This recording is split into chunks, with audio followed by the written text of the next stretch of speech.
મહેસાણાની તો ફટાકડા ફોડવા બાબતે જૂથ અથડામણની ઘટના। મરતોલી ગામે બે જૂથ વચ્ચે બબાલ થઈ। બે જૂથ વચ્ચે મારામારીમાં 3 ને ઈજા પહોંચી છે। સાંથલ પોલીસે આ સમગ્ર મામલે તપાસ હાથ ધરી છે। સંવાદદાતા કમલેશ ફોનલાઈન પર જોડાઈ ગયા છે। કમલેશ, બે જૂથ વચ્ચે મારામારીની આ ઘટના, શું હતો આ સમગ્ર બનાવ અને પોલીસની શું કાર્યવાહી? દિવાળીના તહેવારો દરમિયાન ફટાકડા ફોડવા મુદ્દે મહેસાણાના મરતોલી ગામમાં બબાલ થઈ છે, જેમાં બે જૂથ આમને સામને આવી ગયા હતા અને હથિયારો અને લાકડી વડે જે હુમલો કરવામાં આવ્યો હતો તેમાં એક મહિલા સહિત 3 લોકોને ઈજા થઈ છે અને તમામને મહેસાણાની ખાનગી હોસ્પિટલમાં સારવાર માટે ખસેડવામાં આવ્યા છે।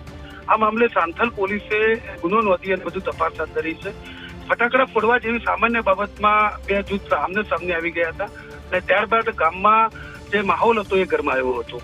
જી બિલકુલ, આ જે જૂથની વાત થાય છે, શું કોઈ અગાઉની અંગત અદાવત હતી? પ્રાથમિક તપાસમાં શું કારણ સામે આવ્યું છે, કેમ કે સાવ નજીવી બાબતે મારામારીની ઘટના બની? મહેસાણાની વાત કરવામાં આવે તો મહેસાણાના 3 જેટલા ગામમાં ફટાકડા ફોડવા જેવી સામાન્ય બાબતમાં મારામારીની ઘટનાઓ સામે આવી છે, જેમાં આ એક ઘટના પણ છે કે જે મરતોલી ગામમાં ઘટી છે। હાલમાં જે પોલીસ દ્વારા જે તપાસ કરવામાં આવી રહી છે તેમાં કોઈ અંગત અદાવત કે જૂની અદાવતની હાલ કોઈ વિગત નથી સામે આવી, પરંતુ જે રીતે ફટાકડા ફોડવામાં આવતા હતા અને ત્યાં જે ફટાકડા ફોડવાની મનાઈ કરવામાં આવી અને તેને લઈને બે જૂથ વચ્ચે બોલાચાલી થઈ અને ત્યારબાદ આમ મારામારી થઈ હોવાનું હાલ પોલીસની પ્રાથમિક તપાસમાં સામે આવ્યું છે। જોકે કોઈ બીજું કારણ છે કે કેમ તે પણ પોલીસ તપાસમાં જાણી શકાશે। આભાર કમલેશ સમગ્ર માહિતી આપવા બદલ।